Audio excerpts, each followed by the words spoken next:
You realize our first glimpse of God was a God stooping over the earth to establish that this potter that Jeremiah is looking at is just a shadow of the real potter who stooped down, the living touching the lifeless. The celestial touching the terrestrial, the divine touching the human, the miraculous touching the mundane. We have a God who can stoop. Oh God. And as the potter stoops down and pulls up the clay, we get a picture of God's commitment to touch the lifeless. If there are any lifeless people listening at me and you cannot reach God, don't worry. He stoops. He will come where you are. He's not afraid to get his hands dirty. He's not afraid to get down into the muddy, messy business of formation. Some people only want a finished product. I listened to them talking about dating before the service started. Most people are dating looking for the finished product, but God is not looking for the finished product. He'll come and get into the messy business of formation. Oh, the living touching the lifeless is a picture of the incarnation itself. That God in his divinity would wrap himself up in humanity is holiness dressed in wretchedness. The incarnation of Christ is the Word made flesh.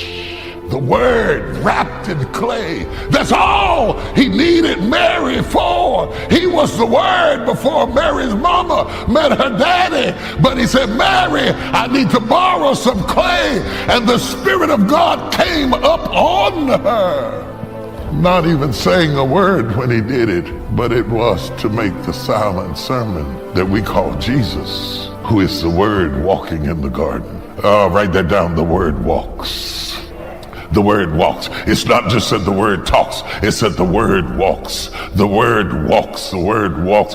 The walking Word is a picture of Jesus, a Jesus indicating to us that God stoops. In fact, Jesus himself is God stooping. Jesus himself is God reducing himself down to his lowest common denominator, that he could come on a plane that we could behold the wonder of his glory. When God got ready to stoop, he stooped in Jesus. No wonder he says that he is the potter and we are the clay. This is what Joseph did in the scripture. He was mistreated for 13 years, betrayed by his brothers, sold into slavery, put in prison for something that he didn't do. It wasn't easy, but he kept a good attitude, kept being his best. And one morning, Joseph was sitting in prison, seemed like another ordinary day, when the guard came and said, Joseph, the Pharaoh wants to see you. I can imagine Joseph thinking, the Pharaoh? I don't know him. I don't have an appointment. I'm a slave, a foreigner. I'm in prison, and the Pharaoh's calling for me. God knows how to have the right people come looking for you. You may feel like you're at a disadvantage. You're being overlooked. No, the one who matters most has his eyes on you.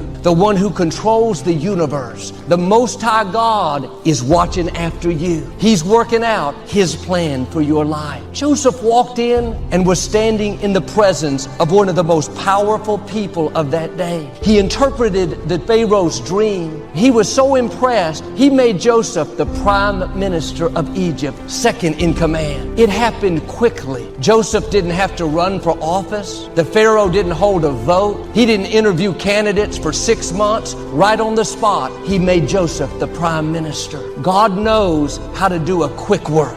The trouble, the injustice, it hurried out of Joseph's way. He woke up that morning a slave in prison. He went to bed that night the prime minister, promoted, vindicated. Don't be discouraged by what's not changing. Like Joseph, you may be doing the right thing and the wrong thing is happening. Your time is coming. God has these destiny moments where He's going to suddenly catapult you to a new level. It's not going to be a long process. It's going to happen quickly, unexpectedly. The right people are going to come looking for you. The promotion, the opportunity, the vindication is going to come tracking you down. After the Israelites came through the Red Sea, they wandered in the desert for 40 years. They thought their obstacles were too big, their enemies too strong. That kept them from going into the promised land. Now, years later, their children and grandchildren were about to cross the Jordan River and go into the land that God promised. The problem was the land was occupied with these incredibly strong, powerful people called the Anakites. They were descendants of giants. You can imagine how intimidated the Israelites must have felt. Standing at the brink of the Jordan, no doubt contemplating whether or not they should go in, God gave them a promise that helped push them over. He said in Deuteronomy 9, "Today you are about to see people that are much stronger and much more powerful. But the Lord your God will cross over ahead of you like a devouring fire. He will subdue them so that you can quickly conquer." Unlike their parents that talked themselves out of it, this new generation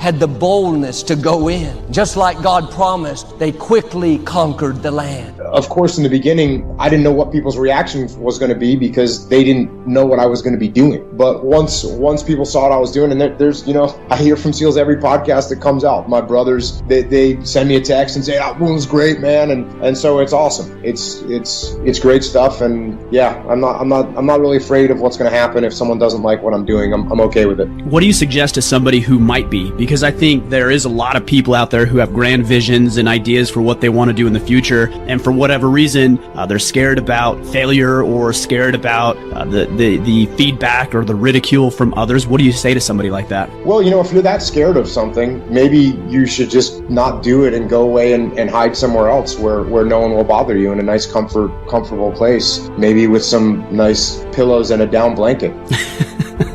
So just get over it is what you're saying. Yeah, if you believe in what you're doing and you're doing it for the right reasons, there's nothing to be afraid of. What's the worst case scenario? So someone doesn't like what you're doing? Okay, cool. They can, especially if it's something, it's anything. What are you going to do? You're not forcing something down someone's throat. If you don't want to listen to this podcast, just turn it off. You don't want to look at what I built, don't look at it. You don't want to buy what I made, don't buy it. That's the way it is. That's the last thing you should be worried about, is like what other people are going to think of what you're doing, which actually there's a dichotomy of that, because, as you could hear when I just said about the SEAL teams, even though I don't really care what people are thinking, the people that you do care about, you want to do something that is going to make them proud. And so if you're thinking that what you're going to do is going to be viewed poorly by people that you respect, well, then maybe you should rethink what you're trying to do. But if you think people that you respect are going to like it, then you're on the right path. And if it's people that you don't care about or people that you don't respect and they don't like you, good. That's a badge of honor. Bring it. The first person that should flesh out leadership is you. The first person that makes the decision to go forward is you. Lead yourself.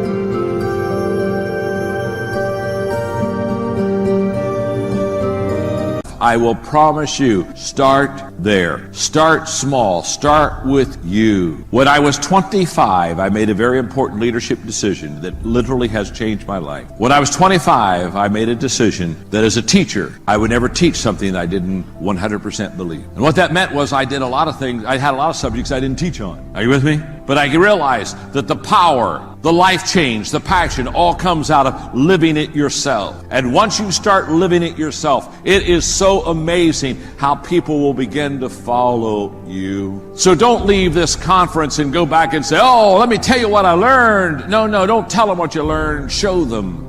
My mentor for many, many years, John Wooden, used to say to me, John, I would look at my players at UCLA and I would say to my players, don't tell me what you're going to do. Show me what you're going to do. Last night, I was reading comments about subject matters. I did reply to some of my stuff. To your point, it was not, I remember when I was doing it, everyone's like, it's not sustainable. I'm like, and then it won't be. Right. I didn't have my pride in it. I knew that it was a nice thing to do. I was learning, I was making connections. I always, to this day, I think this way. This is why, hopefully, if some of you've met me, you've gotten a sense of me. I will never big time anybody. I came from the dirt. Yeah. Dirt. I don't have it in me to big time somebody. I promise you, every time somebody says, Gary Vee, I'm so grateful, I'm so flattered, and so I will never take that for granted that somebody appreciates my work. I will go to the grave. And by the way, on the record, I don't even think I've started yet. I love that statement. I really am telling you the truth. Like, as you know, 10 years ago, I started making some juice. I'd already built a big business for my dad, so I had some credibility. And I'm in a totally different stratosphere than I was back then. And that's exactly how I feel right now of who I'm gonna be at 54, because I think I have good intent. I believe in what I'm doing. I'm working hard. I'm working fair. I'm doing the things that, lead to good things.